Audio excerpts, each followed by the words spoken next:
अजय देवगन की भूज मूवी की shooting cancel हो गई है। क्या? तुझे कैसे पता है? हेलो ऐप से देख, ये है हेलो ऐप। जैसे ही आप हेलो ऐप डाउनलोड करते हो, उस पर सर्च बार में हेलो ट्रेंड्स मिलेगा, जिसमें सभी ट्रेंडिंग न्यूज, वीडियोस, आर्टिकल्स मिलेंगे। उससे आप डे टू डे इन्फॉर्मेशन से अपडेट रह सकते हो। ये तो बहुत अच्छा ऐप है। मैं अभी डाउनलोड करके खुद को अपडेट करती हूँ।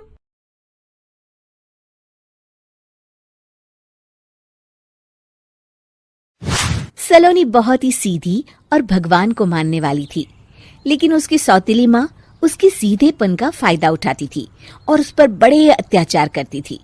जरा सी चूक हो जाने पर उसकी खूब पिटाई करती। अरे सुनते हो, कोई लूला लंगड़ा देख इसकी शादी तय करो और इसे इस घर से बाहर का रास्ता दिखाओ। सलोनी के पिता जानते थे कि मीना एक चांडाल औरत है, इसलिए वो एक अच्छा घर देख सलोनी की शादी कर देते हैं। लेकिन वहां भी सलोनी से जलने वालों की कमी नहीं थी।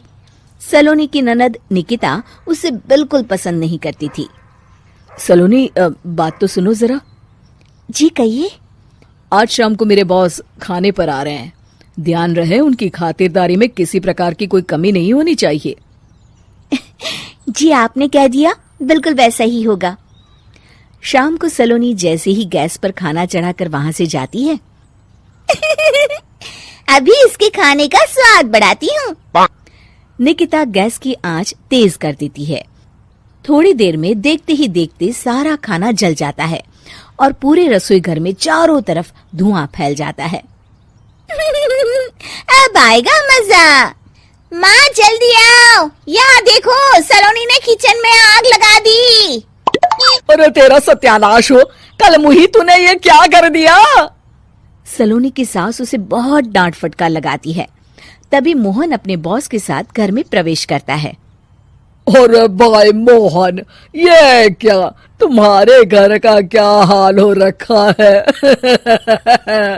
लगता है खाना जल गया है।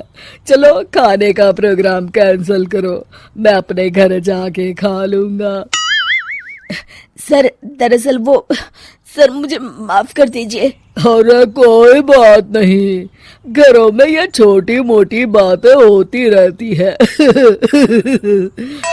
मैं समझ सकता हूँ, फिक्र मत करो, मैं नाराज नहीं हूँ और इस बात का तुम्हारे प्रमोशन पर भी कोई असर नहीं पड़ेगा।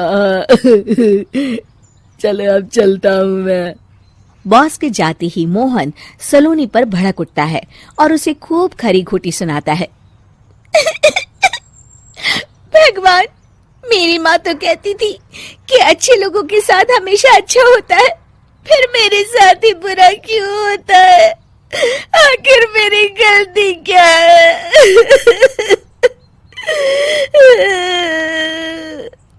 तभी आकाशवाणी होती है। बेटी, अब तुम्हें कोई दुख नहीं दे पाएगा।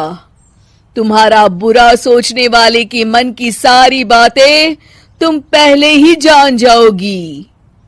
अगले दिन सलोनी निकिता को चाय देने उसके कमरे में जाती है। तब निकिता के मन में कुछ बातें चल रही थी।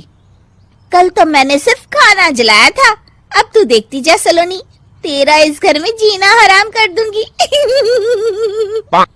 अच्छा, तो ये बात है, अब इसे सबक सिखाना ही पड़ेगा।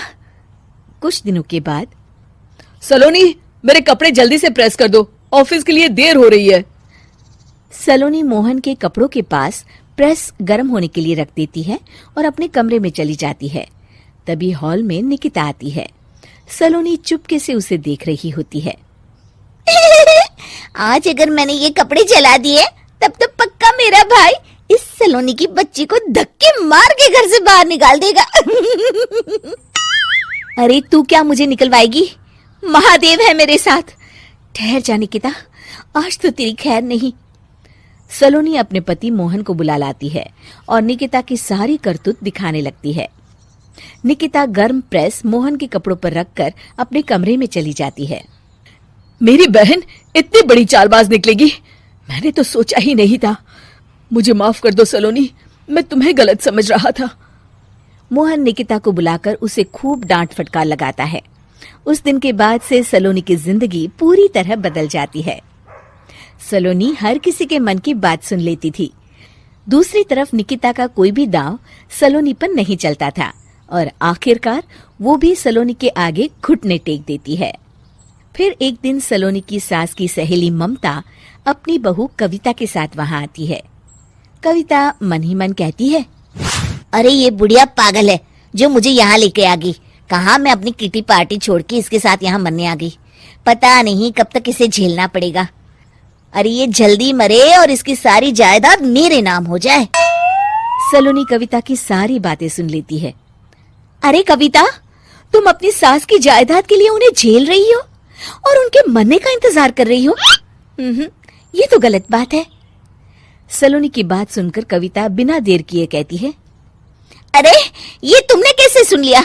ये सारी बातें तो मैं अपने मन से बोल रही थी। तुमने कैसे सुन लिया? बस फिर क्या था। ये सुनते ही कविता के बगल में बैठी उसकी सास उसकी चोटी पकड़ लेती है। क्यों रे कलमुही, तू मेरे बारे में ये सब सोचती है? मम्मी जी मुझे माफ कर दीजिए। बड़ी आई मेरी जायदाद लेने वाली। मैं आज ही अपने वकील को बुलाकर सब कुछ छोटी बहू के नाम कर देती हूँ। चल घर चल, आज तेरी अच्छी खबर लेते हूँ। इस तरह सलोनी लोगों के मन की बातें सुन लेती थी, लेकिन धीरे धीरे सलोनी को एहसास होता है कि उसके आसपास के सारे लोग एक दिखावे की जिंदगी जीते हैं और सब एक दूसरे के बारे में बुरा ही सोचते हैं। हे भगवान, दुनिया में कैसे लोग हैं? सबके मन छल कपट से भरे हैं। मैं तो लोगों के मन की बातें सुन सुनकर तंग आ चुकी हूँ। मैं अपनी जिंदगी में अब बहुत खुश हूँ। अब आप मुझसे ये शक्ति वापस ले लीजिए भगवान। इस तरह भगवान सलोनी को दी हुई शक्ति वापस ले लेते हैं और सलोनी एक आम जिंदगी जीने लगती है।